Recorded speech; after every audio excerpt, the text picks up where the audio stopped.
Nacionais. Continuando nosso quebra-cabeça, a história hoje nos leva ao Egito Antigo, ano 1798. Em maio daquele ano, Napoleão Bonaparte é enviado em uma expedição para conquistar as terras faraônicas.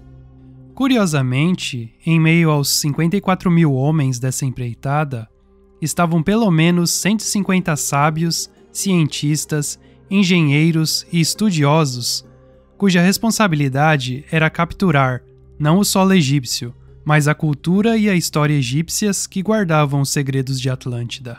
Como muitos de seus companheiros revolucionários, Napoleão achava que a ciência e a tecnologia poderiam melhorar a qualidade de vida e aumentar o status econômico do povo francês.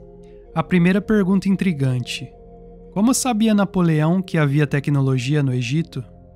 Com essa pergunta em mente, seguimos a história. O governo britânico, ao saber que Napoleão havia partido de Toulon para o Egito, ordenou ao conde São Vicente, comandante-chefe da frota britânica, que enviasse Nelson para explorar Toulon e seguir os movimentos navais franceses. Por volta de julho, Napoleão chega com sua frota próximo a Alexandria. Depois de algumas batalhas, ele toma a cidade e parte para o Cairo. Nesse meio tempo, sua frota de navios é dizimada pela armada britânica de Nelson numa das maiores batalhas em alto mar. Agora, estando praticamente ilhado no Egito, ele resolve então dar seguimento ao seu plano secreto: a fundação do Instituto do Egito, que tinha o próprio Napoleão como vice-presidente.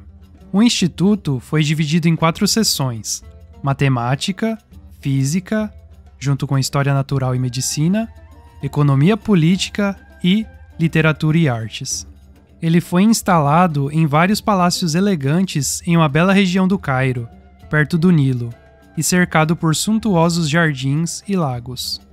A história, como nos é contada, foi que Napoleão ofereceu sugestões de projetos para o Instituto, como projetar fornos melhores para assar pão para o exército, encontrar uma maneira de fazer cerveja sem lúpulo ou desenvolver um sistema de tratamento para fornecer água pura do Nilo.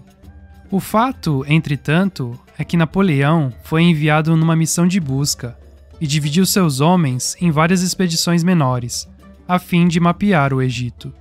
Numa dessas expedições, acompanhado por líderes religiosos do Cairo, ele finalmente explora a Grande Pirâmide de Quéops.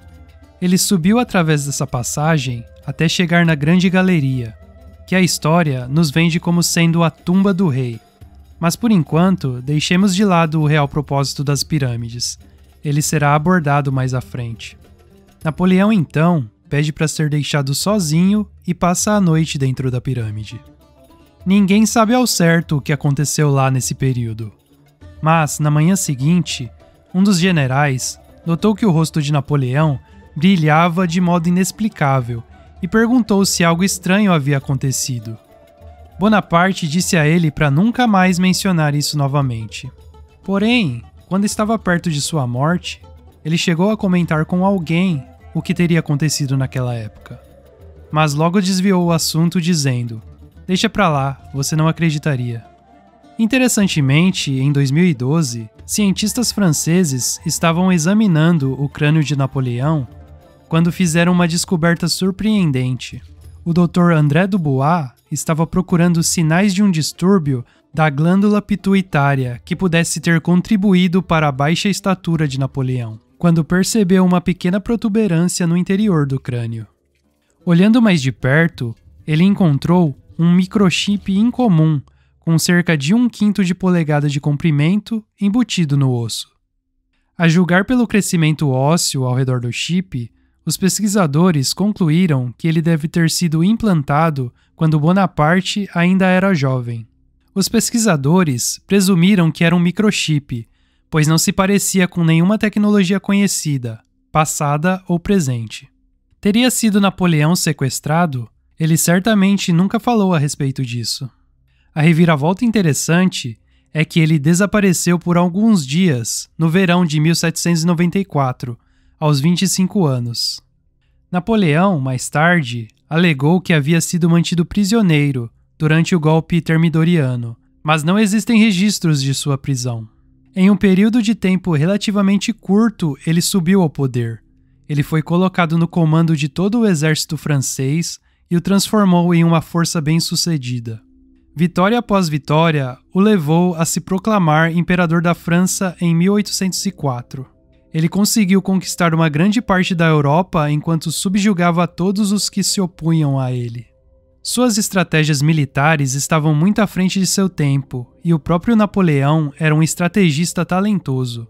O Dr. Dubois especulou que o implante poderia ter aprimorado suas habilidades de alguma forma. Talvez o pernoitar na pirâmide tenha ativado o microchip, liberando assim habilidades ou informações que o ajudariam em todo o seu propósito de vida. Quem sabe? Até mesmo Nimrod tinha um microchip implantado em seu corpo, mas esse assunto dos chipados a gente deixa para um outro momento. Continuando nossa história, em uma das divisões das expedições de Bonaparte, estava um dos integrantes da fundação científica chamado Vivant Denon. Denon era um diplomata e artista que ascendeu na sociedade parisiense. Fez amizade com o rei Luís XV, sobreviveu à Revolução e atraiu a atenção de Napoleão. Quando, em dezembro de 1798, Napoleão decidiu enviar o general Belliard para se juntar ao general Ducé em sua busca no Alto Egito, Denon foi o único artista que teve permissão para ir junto. Ele fez bom uso de seu tempo, desenhando furiosamente quando as tropas paravam por breves momentos. Denon foi o primeiro artista a descobrir e desenhar os templos e ruínas de Tebas, Esna, Édifo e Philae. Até aquela época, a maioria das antiguidades egípcias conhecidas eram pirâmides e pedaços espalhados de esculturas e estelas. Foi quando a brigada chegou a Dendera, bem em frente a Qena, que Denon percebeu o que poderia estar por vir. Ele passou pelo portão e viu o pórtico e ficou encantado. Senti que estava no santuário das artes e das ciências. Nunca o trabalho do homem me mostrou a raça humana de um ponto de vista tão esplêndido. Nas ruínas de Dendera, os egípcios me pareceram gigantes. Ele teve que seguir em frente em menos de um dia, mas teve tempo de descobrir um zodíaco circular no teto de uma pequena capela no telhado do templo. Denon, então, seguiu em frente. Depois de uma viagem ao Mar Vermelho e várias outras excursões, ele finalmente voltou ao Cairo em julho de 1799. Ele se encontrou com os membros restantes do Instituto e mostrou-lhes seus desenhos, e eles também ficaram cativados. Mais importante, Napoleão também, e ele rapidamente autoriza mais 2 expedições ao Alto Egito, com o propósito expresso de estudar as antiguidades. Napoleão, então, foge do país de volta para a França, abandonando suas tropas, os seus sábios e levando consigo Denon e o Zodíaco de Dendera, que se encontra hoje no Museu do Louvre, a segunda parte do relógio do Criador.